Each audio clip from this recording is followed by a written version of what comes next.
អ្នកដែលពោពេញដោយសេចក្តីលោភចង់បាននៅក្រៃពេកដល់អស់ជីវិតទៅកើតជាប្រែតហើយអ្នកដែលមានកំហឹងច្រើនទោសៈតច្រឡោតតស្លាប់ទៅដោយទោសៈទៅកើតនរកហើយ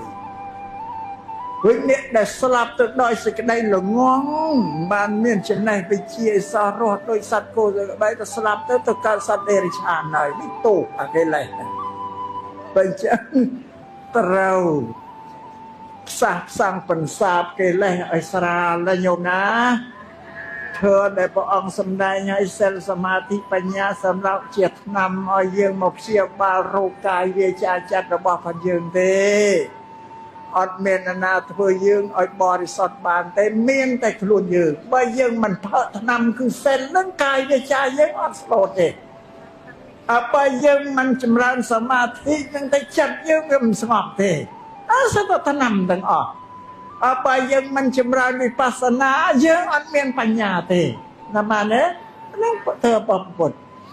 បានទី1ត្រូវរក្សាសិល5ហ្នឹងសិល5ជាផែនដីហើយសិល5ប្រសើរជាងសិល